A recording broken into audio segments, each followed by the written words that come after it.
My daughter cut open her little brother's favorite jacket with kitchen shears, and it's the only reason our whole family is still breathing. I was up at the explosives shed doing an inventory count when Marlo called me, screaming that Cove was bleeding from the mouth and I broke every speed limit on the access road. Getting home, I burst through the door to find 4-year-old Cove sitting on the kitchen floor with a thin red line across his bottom lip, and Marlo standing over a shredded blue snowsuit with the stuffing pulled out. In fistfuls, her hands shaking around a pair of scissors. My husband Foster was already there, still in his patrol jacket, gripping her by the shoulder hard enough that his knuckles had gone white. "She's completely lost it," he said, not even looking at me, his eyes locked on the girl.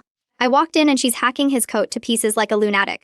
I dropped my radio and my keys on the counter and scooped Cove into my lap, checking his mouth, and he wasn't crying anymore, just staring at his sister like she'd hung the moon. He was chewing on the collar again, Marlo said, her voice cracking. And I felt something hard poking through the seam and I thought it was a zipper pull working loose and then I thought it might be glass, so I opened it up to check before he swallowed it. Foster laughed, but it came out wrong. Too fast, too high. It's an old jacket. Marlo, jackets have stiffeners in the collar. That's completely normal. I set Cove down on a kitchen chair and picked up what was left of the coat. A hand-me down shell that used to be an old canine rescue vest Foster had cut down for him 2 winters ago when Cove outgrew everything else we owned. The lining had been split along one seam, and when I turned it over I could see the stitching wasn't factory work at all. It was hand-sewn, small tight loops of black thread that didn't match the coat's original navy stitching anywhere else on the garment. I put 2 fingers into the gap Marlo had already opened and felt something cold and hard, and when I worked it loose it came out wrapped in a scrap of felt. A gold pendant on a broken chain, a woman's watch with a cracked crystal face, and a pair of drop earrings still crusted with something dark I didn't want to look at too closely. "You put jewelry inside our son's coat," I said, and my voice didn't sound like mine. "Wear our 4-year-old shoes on the seams every single day." Foster's face did something complicated, anger sliding into something closer to panic before he caught it, and smoothed it back into irritation. "That's not what it looks like. I found that stuff doing a debris sweep last month. I was going to log it with lost and found at the base area and I forgot that's all this is." I looked at the felt scrap the jewelry had been wrapped in, and realized it matched exactly the lining fabric from 3 other coats hanging in the mudroom closet. Coats Foster had also fixed for us over the past year, coats with the same tight hands stitching along seams that had never once looked worn to me before. Marlo tore this one open. "There's more," Marlo said quietly, and she walked past her father into the mudroom before he could stop her, and she came back holding Cove's old Avalanche rescue teddy bear. The plush one shaped like a search dog that Patrol handed out to kids at the base lodge, and one seam on its belly had already been sliced clean through. She'd checked that one too, before I ever got home. Inside it was a wedding ring and what looked like a set of dog tags. Military issue with a name stamped into the metal that wasn't anyone in our family. "Did you kill Sable Quinn, Foster?" "Marlo, put that down right now," Foster said, and he took a step toward her and I put myself between them without even deciding to. "Why is there jewelry sewn into our children's things?" I said again, slower this time because I needed him to actually answer it. "Why not a drawer, Foster? Why not a safe? Why hide it in a 4-year-old stuffed animal where he could choke on a chain link or cut his throat open on a broken watch face?" "You're being hysterical," he said, but sweat had started at his hairline even though the house wasn't warm. "I told you I found it on the mountain. I didn't know what else to do with it. I was planning to turn it in." "This ring has an inscription," Marlo said, and she was already turning it over in the kitchen light before either of us could stop her, her voice going thin and strange. "It says, to Sable, forever." "Mom." She looked up at me and then at her father, and something in her face went from scared to something much colder. "Sable Quinn," she said. "That's the snowboarder who died on Baldy Ridge. It was on the news 3 weeks ago. You worked that recovery, Dad. I heard you on the radio that night." The room tilted sideways for me, the way it does right before you black out. And I had to put a hand flat on the counter to stay upright because Marlo was right. And I remembered it too now, remembered Foster coming home at 20 hoders in the morning, still in his Avalanche gear, smelling like cold air and diesel from the snowcat. Saying it had been the worst recovery of his career and he didn't want to talk about it. "People lose things in avalanche debris all the time," Foster said, but his voice had gone flat and mechanical, like he was reading it off a card. "It doesn't mean anything. It could have washed down from anywhere in that drainage. There are 6 pieces of jewelry in this kitchen," I said, not counting whatever's still sewn into the other coats. "How do you accidentally find 6 pieces of jewelry belonging to 6 different people during avalanche cleanup, Foster? And sew every single one of them into your kids' clothes instead of turning any of it in." "Stop talking," Foster said, and it wasn't loud. It was worse than loud, it was quiet and even, and it made the hair stand up on my arms. "You don't understand what you're doing right now. Both of you need to stop talking." Cove started to whimper from his chair, picking up on something in the air the way little kids always do even when they can't name it, and Marlo backed toward me with the dog tag still clenched in her fist. "Did you kill her?" I said, and I hadn't meant to say it, it just came out of me, the way a scream comes out before you know you're going to make a sound. Did you kill Sable Quinn, Foster? Ice axe standoff and police arrival. His face changed. I want to describe it accurately, because I've had to describe it a dozen times since, to police and lawyers and a jury, and the truth is that all the tension went out of it at once, like a mask sliding off. And underneath was a man I had never once seen in 14 years of marriage. You went through things that weren't yours to go through, he said, looking past me at Marlo, his voice gone smooth and terrible. Both of you. Now I've got a problem I didn't have this morning. He took a step toward her, and I grabbed Cove off the chair with one arm and shoved Marlo behind me with the other, and I was already reaching for the landline before I fully understood I was doing it. Because my cell was still on the counter, I dropped it, and Foster was closer to the counter than I was. I didn't get to the landline. Foster crossed the kitchen faster than I'd ever seen him move, and Marlo twisted out from behind me and bolted for the mudroom where the outdoor gear hung, where the ice axes and ski poles and rescue shovels lived on a pegboard by the boot rack. My mother-in-law had always said Foster kept that pegboard organized like an operating room. Every tool hung by size, and Marlo ripped an ice axe off its hook and held it out in front of her with both hands shaking so hard the pick and wobbled in the air. Marlo put that down. I just need to talk to your father, I said, but it came out useless because Foster had already stopped moving toward her and was staring at the axe with an expression I couldn't read. Something between fury and calculation. Sweetheart, he said, using the voice he used when Cove had a nightmare. Soft and wrong now, all the warmth drained out of the shape of it. Daddy just needs everyone to calm down for a second. I got Cove up against my shoulder and moved to put myself between the axe and Foster, both of them, because I didn't trust either direction anymore. And I found my cell phone still in my coat pocket where I'd shoved it running out to the car earlier, and I dialed with my thumb without looking, praying I hit the right numbers. The dispatcher picked up on the second ring, and I screamed our address between gasping breaths while Foster inched sideways toward the wall phone jack like he was thinking about cutting the line, and Cove was crying into my neck so hard I could barely hear the dispatcher's voice asking me to repeat myself. Hang up the phone, Foster said. Hang up the phone, or I promise you this gets so much worse for everyone in this house. The axe in Marlo's hands dipped and rose as her arms shook and tears were streaking down her face, but she didn't drop it. And I will be grateful for that stubbornness for the rest of my life. That's when someone started pounding on our front door hard enough to rattle the frame, and I heard our neighbor Priya's voice through the wood, yelling that she'd heard, shouting, and already called it in, that units were on the way, and Foster's whole face went the color of old snow. He looked at the front door, then at the sliding glass door off the kitchen that led out to the deck, and the mountain beyond it, calculating something, and then he turned and ran for it. And his boot caught on a chunk of the ruined snowsuit still lying on the floor, and he went down hard into the edge of the counter, cracking his hip against the granite with a sound that made me wince even through everything. He was still scrambling to get up when the front door burst open, and 2 sheriff's deputies came through, with weapons drawn, shouting for everyone to show their hands, and Foster froze, halfway to his knees with his palms out flat on the tile. He's my husband, I said, and my voice came apart on the last word. He just threatened to kill all 3 of us. One deputy kept his weapon trained on Foster, while the other kicked the ice axe gently out of Marlo's reach and crouched down to get it away from her without startling her further. And she let it go the second his hand closed around the handle, collapsing against my side with a sob that seemed to come from somewhere much older than 13. They cuffed Foster on the kitchen floor while he shouted that we were lying, that I was unstable, that his own daughter had attacked him with a weapon in his own home. And I stood there holding both my children, while a stranger with a badge asked me if anyone needed medical attention. And I honestly didn't know how to answer that question anymore. More deputies arrived within minutes, then a supervisor, then an unmarked sedan that pulled into our driveway with its light bar flashing blue through the front windows. And a tall woman in a parka climbed out and introduced herself as Detective Rourke Alden with the county's major crimes unit. She had the kind of calm that comes from doing this exact job for 20 years, and she crouched down to Cove's height before she said a word to me, checking his lip with 2 gloved fingers before straightening back up. Detective Alden uncovers first clues we're going to need to separate everyone for statements, she said. But nobody's in trouble here except him. She nodded toward Foster, who was sitting handcuffed in the back of a patrol car now, staring straight ahead through the window like he'd already left his own body. I gave my statement at the kitchen table while a crime scene technician photographed the destroyed jacket and the teddy bear and laid the jewelry out on a clean towel, piece by piece, cataloging it into small paper envelopes. It's a girl. Detective Alden picked up the gold pendant and turned it over under her flashlight, reading the engraving on the back, and her jaw tightened in a way she probably thought I didn't notice. This matches a description we have on file, she said quietly to the other detective beside her. And I didn't need her to say the name out loud because I already knew. Marlo gave her statement to a female deputy in the living room, describing everything in a voice that got steadier the longer she talked, pointing out each ruined garment and explaining how she'd noticed the stitching was wrong on all of them. How she'd seen her father up late at the kitchen table over the past few months with a sewing kit and a headlamp, telling her he was reinforcing the seams for winter.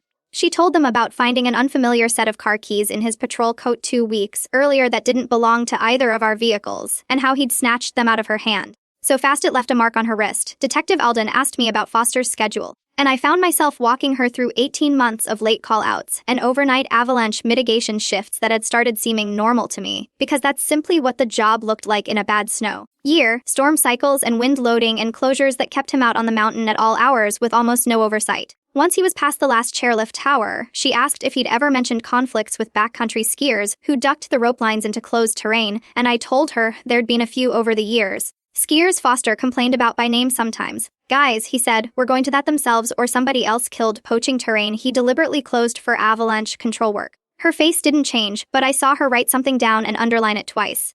Paramedics checked Cove on the back porch step, shining a light down his throat and feeling along his jaw, and he fought them the whole time. It's a girl. Reaching past their shoulders for the ruined stuffed dog on the kitchen floor like it still mattered more than anything else happening around him. They said the cut on his lip was shallow, probably from a wire stiffener that had worked its way loose in the collar over months of chewing, and that we should watch him for any trouble swallowing or breathing over the next couple of days, just to be safe.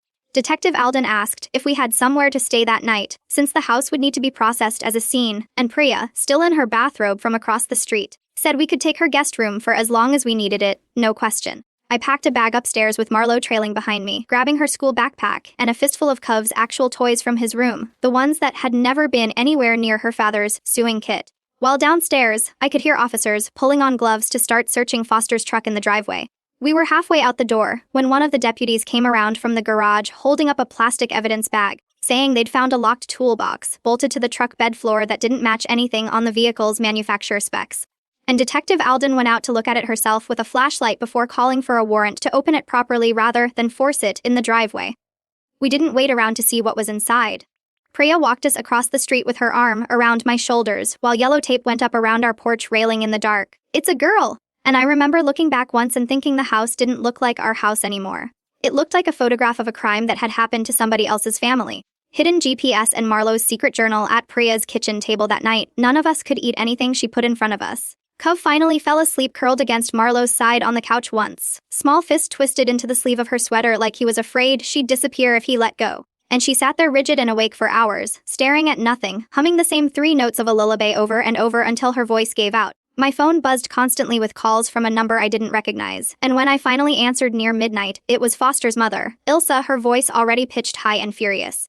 Before I could get a word out, insisting this was some kind of terrible misunderstanding and that I needed to tell the police I'd overreacted, I hung up on her and turned my phone to silent. And it kept lighting up the dark kitchen with her name over and over until I finally shoved it face down under a dish towel. Detective Alden called around 1:00 in the morning to tell me the toolbox in Foster's truck had come back with a warrant search, and inside they'd found 17 more pieces of jewelry, 2 wallets with driver's licenses still in them, and a handheld GPS unit loaded with waypoints logged across half a dozen different drainages on the mountain, none of them anywhere near his official patrol routes. Some of these names are going to mean something to you when the news picks this up, she said carefully, like she was trying to prepare me for a blow without telling me exactly where it was going to land. And then she asked if I could come in the following morning to look at some photographs. And I said yes before I let myself think too hard about what that meant. I didn't sleep. Around 40:00 in the morning, I found Marlo still awake in the dark cove, finally limp and heavy against her, and she looked at me with an expression I'd never seen on her face before. Something flat and exhausted that 13-year-olds shouldn't know how to make. I knew something was wrong. For months, she whispered, so quiet I almost missed it. I just thought I was being paranoid. I thought maybe I watched too many of those true crime things online and it was making me see things that weren't there. I pulled her against me on the couch, careful not to wake her brother, and told her the only true thing I had left in me, which was that noticing something was wrong and being too scared to say it out loud didn't make any of this her fault. That she was the reason her brother was alive to complain about a scratchy jacket collar in the first place. She didn't answer, just pressed her face into my shoulder and cried without making any sound at all. The kind of crying that scares you more than the loud kind ever could. The next morning, Detective Alden met me at the sheriff's substation with a folder of photographs. She laid out one at a time across a conference table and asked if I recognized any of the faces. I did more of them than I wanted to. A woman who worked the rental counter at the base lodge, who used to hand Cove a free hot chocolate coupon every time we came through in ski season. A backcountry guide Foster had gotten into a shouting match with 2 winters ago over a closure violation. A man I'd actually met once at a resort holiday party, Easy La, told a joke about his dog. A hiker who'd gone missing off a trailhead 11 months earlier, a case that had made the local news for exactly one cycle before it went cold, and everyone assumed she'd simply gotten lost and never been found. "We're working through the GPS logs and the items from the toolbox now," Alden said, watching my face the whole time she spoke. "But based on what we're seeing, we believe your husband has been responsible for at least 11 deaths over roughly the past 4 years, staged to look like backcountry avalanche accidents or simple disappearances." I put both hands flat on the table because the room had started tilting again, and I asked her stupidly how, and she explained it to me slowly and clearly, like she'd had to explain it to other families before. Unmasking a killer's deceptive strategy. Foster's job gave him legal authority to trigger avalanches for control work using remote exploder systems and hand charges, and it gave him detailed knowledge of exactly which slopes would slide and when. Information almost nobody else on the mountain had access to. The detonation logging system attached to the remote GISX units recorded every shot fired by time and location. And when Alden's team cross-referenced those logs against the search and rescue call-out records for the past several years, they found a pattern of unauthorized detonations, shots fired at locations and times that didn't match any official control route, that lined up instead with the last known positions of people who later turned up dead, or simply never turned up at all. That afternoon, Ilsa showed up at Priya's building anyway, having somehow tracked down the address, pounding on the lobby door and shouting up at the windows that she wanted to see her grandchildren. Priya wouldn't let her pass the entryway, and Ilsa's voice carried all the way up to the 3rd floor, calling me a liar, calling the police corrupt, insisting her son had never hurt anyone in his life and that I was destroying him to cover up my own affair, an affair that did not exist and never had. A patrol car showed up within 10 minutes because another resident called it in, and I watched from the window as 2 officers walked her back to her car, her arms flailing, still shouting that we'd regret this. A woman from Child Protective Services named Nor Delacroix came by that same evening, soft-spoken and careful, explaining she needed to check on the kids and document their condition for the court file. She sat with Marlo at the kitchen table for almost an hour, and Marlo, without being asked twice, went and got her school backpack and pulled out a spiral notebook she'd apparently been keeping for months, filled with dated entries and small sketches. Drawings of her father hunched over the kitchen table at night with a needle and thread. Drawings of the pegboard in the mudroom with certain tools missing on certain days. A page from 6 weeks earlier that just said Dad came home at 30s a.m. again, boots wet past the ankle, wouldn't say where he'd been. Closures weren't even posted for that zone. Nor photographed every page carefully and told Marlo more than once that she'd done something enormously brave. She checked Cove's mouth again, made a note about the healing cut on his lip, and asked gently whether either of them wanted to talk about anything else. And Cove, who hadn't said more than a handful of words since the day before, just shook his head and burrowed deeper into the couch cushions. 2 days later, a judge signed an emergency protective order in his chambers rather than open court. After reading through the police report and the inventory from the toolbox ordering Foster to stay at least 500 feet from all 3 of us and to have no contact of any kind pending trial, Detective Alden called that same afternoon with an update that made my stomach drop even further, if that was still possible. Search teams executing a warrant on a self-storage unit registered under a name that wasn't Foster's, paid for in cash for the past 3 years, had found dozens more items. Watches, rings, a stack of driver's licenses and student IDs banded together with a rubber band and a hard drive containing what she carefully called surveillance material.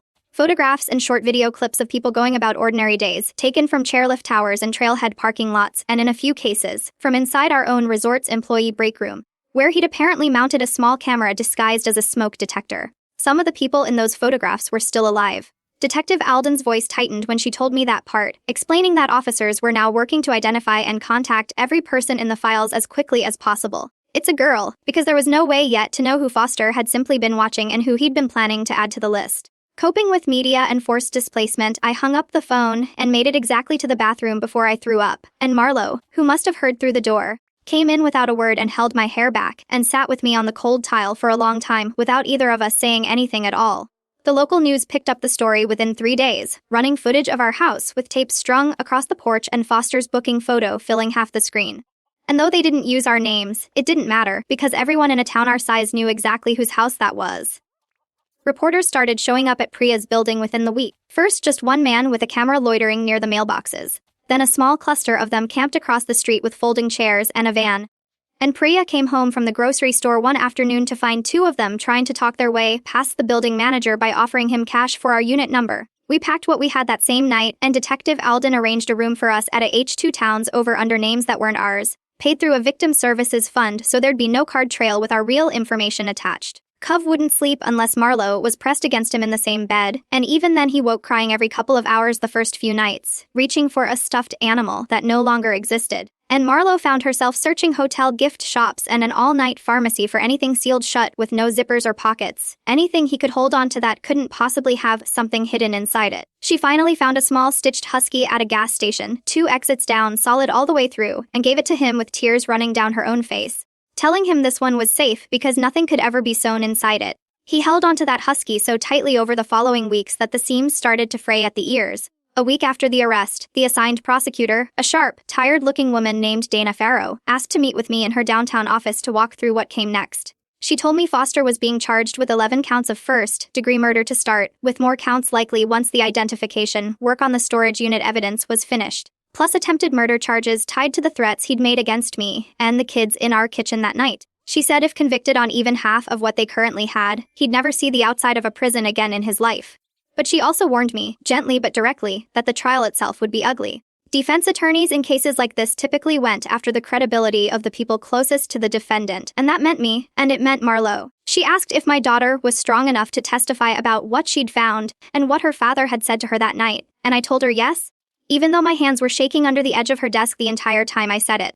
DNA breakthrough and second storage unit. She turned out to be right almost immediately. Within a week, Foster's first attorney, a local defense lawyer named Griffin Cassell, started filing motions to have the toolbox and store forage unit evidence thrown out, arguing the search had exceeded the scope of the original warrant.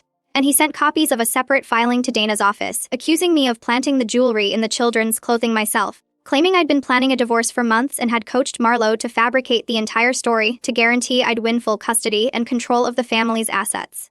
I read through 11 pages of that filing, sitting on the edge of a hotel bed with my hands shaking so badly I had to set the papers down twice, and Dana called that same evening to tell me not to panic, that this was a completely standard defense strategy in cases with overwhelming physical evidence. But I could hear something careful and rehearsed in her own voice, too, like she was talking herself into the reassurance as much as she was talking me into it. More filings came over the following weeks, each one attacking a different piece of the case, from a different angle. One claiming the detonation logs could have been tampered with by resort management to cover their own liability. Another suggesting the GPS waypoints matched perfectly innocent avalanche control routes that simply hadn't been properly documented in the resort's own paperwork. I spent hours combing through years of old bank statements and text messages at Dana's request, building a paper trail that showed I'd never once mentioned divorce to a friend, a family member, or anyone else before that night in the kitchen. Because it was true, and because, apparently, the truth needed proving. Now, 3 weeks after the arrest, Detective Alden called with the piece of news that finally seemed to close the last real gap in the case against him. Forensic analysts had matched skin cells recovered from underneath Sablequin's fingernails, the woman whose necklace Marlo had found first to Foster's DNA profile, consistent with a struggle before her death rather than an accidental burial in avalanche debris. Dana called it in her own words, the piece that no jury on earth would be able to argue around since there was no version of "I found it during a debris sweep" that explained his DNA under a dead woman's nails. That same week, while I was going through Foster's side of our closet to pack up his things for donation, my fingers caught on something hard sewn into the lining of an old ski jacket he hadn't worn in years. And for 1/6 second I thought it was starting all over again. Except this time it was just a small brass key with a number stamped into it, the kind that opens a self-storage locker.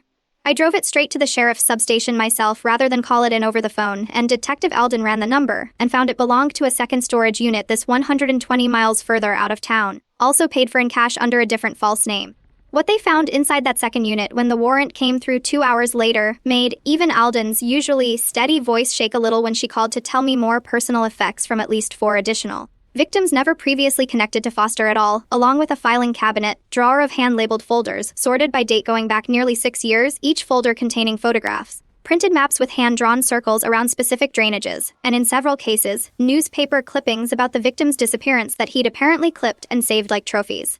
Ilsa went on the local evening news 2 days after that, sitting in her living room, surrounded by framed photographs of Foster as a baby, telling the reporter her son had been framed by a bitter, vindictive wife chasing his life insurance money, and that the police had needed someone convenient to close a case they couldn't otherwise solve. She held up an old photo of Foster teaching Marlo to ski when she was 6 years old, another of him holding Cove in the hospital the day he was born, and looked directly into the camera to say she was watching an innocent man's entire life get destroyed by lies. Finding support amidst job loss and trauma, the segment ran 3 times that same day, and within hours strangers online had found my old social media accounts and were leaving messages calling me a gold digger and a liar, some of them tagging Marlo's school friends directly to spread it further. A victim advocate named Bridget was assigned to our family that week, and she showed up at the hotel the next morning with coloring books tucked under one arm for Cove and a soft leather journal for Marlo, along with a folder of practical paperwork explaining victim compensation funds that could help cover our costs. While I figured out what came next, she connected us gently and without any pressure to a support group that met on Tuesday evenings in the basement of a church downtown for families affected by violent crime. And though I really talked myself out of going the first week, Marlo overheard the conversation and said she wanted to try it. That maybe other kids there understood something about this that nobody at her school ever could. I lost my job at the accounting firm 2 weeks later, not through any formal firing, but through a slow, quiet erosion of patience from a boss who needed someone reliable and kept getting someone who had to leave mid-shift for police interviews and school meetings and court filings. Bridget helped me apply for emergency victim compensation funds to cover the hotel and groceries in the meantime, and eventually helped me find a stocking job at a grocery store 2 towns over using my maiden name on the application, so it wouldn't immediately connect back to the news coverage. My new manager never asked about the gap in my resume, just seemed relieved to find someone willing to take closing shifts nobody else wanted. And my coworkers complained about difficult customers and split lunch breaks without knowing that I went home each night to a hotel room and 2 children who flinched at loud knocking. Marlo's school situation fell apart faster than mine did. We tried sending her back after the first week with a safety plan drawn up by the school counselor, staggered drop-off times, a buddy assigned to walk with her between classes. But by the second day, a group of girls had already cornered her near the gym lockers to ask if she'd helped hide the bodies. And by the 4th day, she came home and wouldn't eat dinner, wouldn't talk, just went straight to the bathroom and locked the door. I pulled her out that Friday and spent the weekend on a borrowed laptop researching accredited homeschool programs while she sat beside me sketching in the notebook Bridget had given her. Dark drawings now. Avalanches swallowing houses whole, wolves with human faces standing at the edge of ski runs. Dr. Osei looked through a handful of those drawings during their next session and told me privately afterward that this was a fairly normal way for a kid Marlo's age to metabolize something this size. It's a girl, that the images would likely get less frightening over time as she found other ways to carry the weight of it. And that, trying to stop her from drawing them would probably do more harm than letting the darkness out onto paper, where it couldn't hurt anyone. A few of Marlo's old ski team friends tried reaching out during that stretch too, texting to ask if she was okay. But the group chat they all shared together had already filled up with screenshots of the news coverage and speculation about which parts of the story were exaggerated. And Marlo quietly left the group without telling any of them why, which felt like its own small, private grief layered on top of everything else she was already carrying that season. Ilsa tried one more thing before she finally gave up entirely, filing an emergency custody petition in family court claiming I was unfit and unstable, attaching the same photographs from her television interview, along with a rambling, written statement accusing me of turning her grandchildren against their father through what she called coach trauma. The judge read through the police reports, the protective order, and Alden's growing case file and dismissed the petition from the bench without even calling a recess, telling Ilsa in front of the whole courtroom that her son was facing charges for 11 murders and that continuing to harass this family would not help anyone, least of all him. It's a girl. Ilsa stood up screaming that we'd ruined her family, that Foster was innocent, and 2 bailiffs had to walk her out while she kept shouting over her shoulder that this wasn't over. It was, as far as the court was concerned, entirely over, and I never heard from her directly again after that morning, though Bridget mentioned months later that she'd tried calling the victim advocate's office twice, apparently looking for a way back in through a different door. New witnesses and life insurance motive 3 days after that hearing at breakfast in our new apartment, the one Bridget had helped us find using the compensation fund and my first real paycheck. Cove looked up from his cereal bowl and said, clear as anything, scared. It was the first full word he'd spoken since the night everything happened, 6 weeks of near silence, broken over a bowl of soggy cornflakes, and I dropped my coffee mug on the tile hard enough to shatter it. And neither of us cared because Marlo was already across the kitchen scooping him up, both of them crying. And I stood there in a puddle of coffee and broken ceramic, laughing and sobbing at the same time in a way that probably would have looked insane to anyone watching through the window. His pediatrician saw him that afternoon and explained gently that what we were seeing was likely a stress response, a kind of selective mutism that sometimes develops in very young children after acute trauma, and gave us a referral to a child psychologist who specialized in family violence cases. Marlo's own therapist, a quiet, patient woman named Dr. Osei who worked exclusively with kids who'd witnessed violence, spent the following weeks slowly getting Marlo to talk about that night in pieces rather than all at once. And during one session, Marlo finally broke down completely, sobbing so hard she could barely get words out, saying she'd noticed things for months before that day, strange hours. It's a girl, mud on his boots when there shouldn't have been any, a locked toolbox she wasn't supposed to ask about, and that she told herself she was imagining it because the alternative was too big to hold. Dr. Osei told her more than once that noticing something and being too frightened to say it out loud didn't make any part of this her fault. That instead, she'd done the single bravest thing available to her the moment it actually mattered. Detective Alden's calls kept coming through those months, each one adding another layer onto a case that already felt too heavy to carry. 2 separate witnesses came forward after seeing Foster's booking photo on the evening news, both placing him near crime scenes on nights he told me he was working late-season storm cycle patrols. A bartender at a roadhouse near the trailhead where the missing hiker had last been seen remembered Foster nursing a beer alone for 2 hours, checking his watch obsessively before leaving abruptly right around the time her phone records showed her last outgoing text.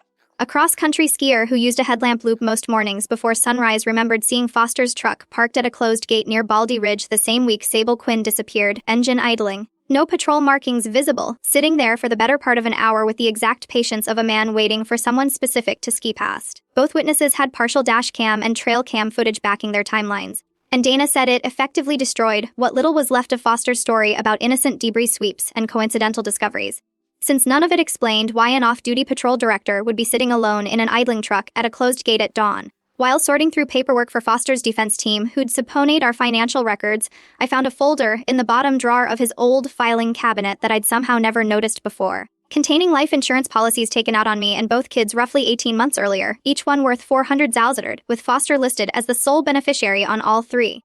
Detective Alden said this more than almost anything else in the case, spoke directly to premeditation, suggesting Foster had been planning some version of an accident for his own family well before that afternoon in the kitchen forced his hand early. Around the same time, Marlo began working with Dr. Osei on a victim impact statement she wanted to be allowed to read at sentencing if it came to that, describing in her own words what it felt like to grow up trusting a house that turned out to be full of dead women's jewelry. Practicing the words out loud in session after session until her voice stopped shaking on the hardest parts. Marlowe's testimony and Foster's delusions. Foster fired Griffin Castle around the same time and hired a well-known defense attorney from the city named Weston Lowe, notorious locally for winning reduced sentences by systematically attacking the credibility of victims and their families. Lowe's opening filing under the new representation described Marlo as an emotionally troubled teenager with a documented history of exaggeration who had fabricated the entire discovery to cope with what he characterized as an already deteriorating home life, and claimed I had actively coached her testimony while Foster sat in jail, unable to defend himself against what Lowe called a coordinated conspiracy between mother and daughter. Dana warned me this would only escalate as the trial date got closer, and it did.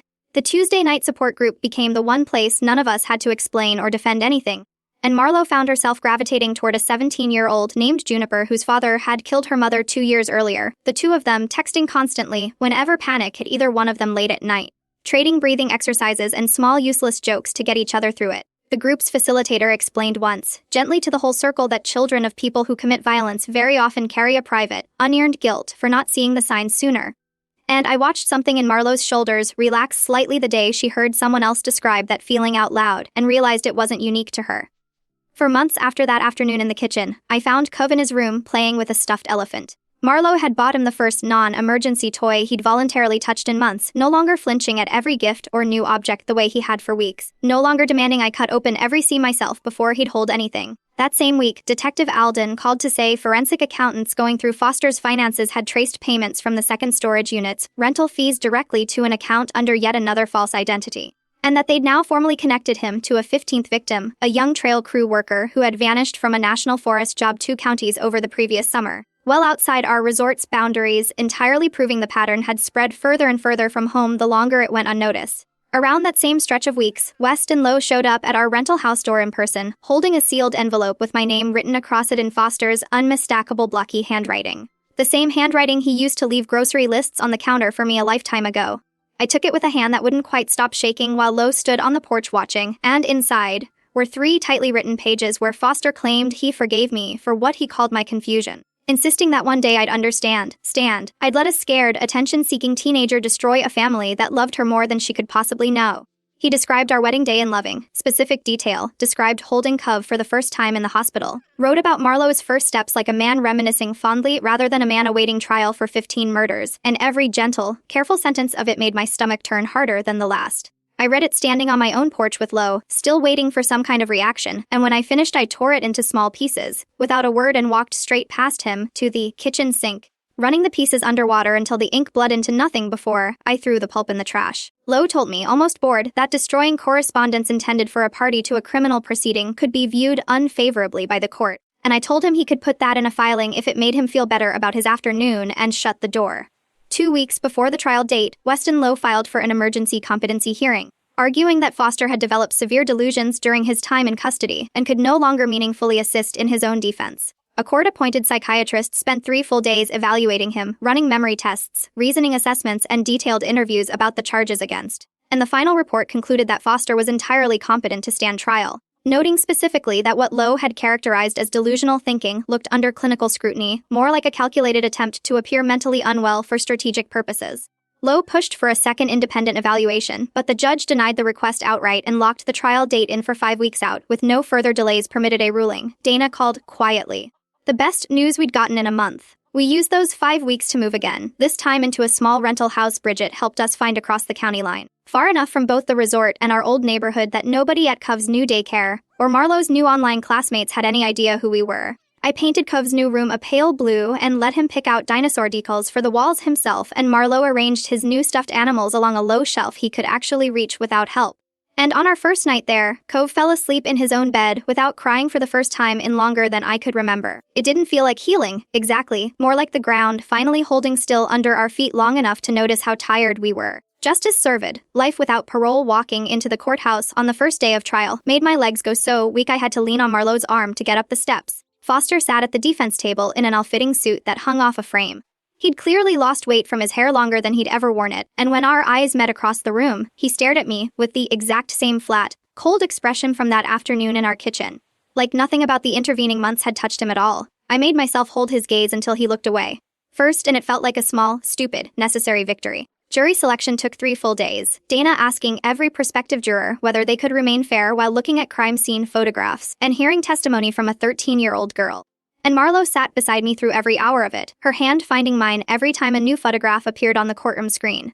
On the 4th day, Marlo took the witness stand wearing a plain navy dress we'd picked out together the weekend before, and she told the jury, in a voice that only wavered twice, about the coat collar and the scissors and the felt-wrapped pendant and the necklace with Sable Queen's name engraved on the back. Lowe tried to rattle her on cross-examination, circling the same handful of questions from different angles, suggesting she'd rehearsed her account with me beforehand, suggesting a girl her age couldn't possibly have identified hand stitching as unusual without being to look for it. But she answered every version of every question the same way, calm and exact. And when she described her father lunging toward her in the mud room and saying she'd gone through things that weren't hers to go through, 2 members of the jury were visibly crying by the time she finished. Dana walked the jury through each recovered item, one at a time, and Marlo from the stand identified precisely where in the house she'd found every single piece. Against Lowe's explicit advice, Foster insisted on testifying in his own defense, and it went badly for him almost immediately. Dana walked him through the GPS logs, the unauthorized detonation timestamps, the witness account, placing him at a closed gate near Baldy Ridge at dawn, and his version of events shifted 3 separate times under pressure. Once claiming he'd simply lost track of which control routes were authorized that season.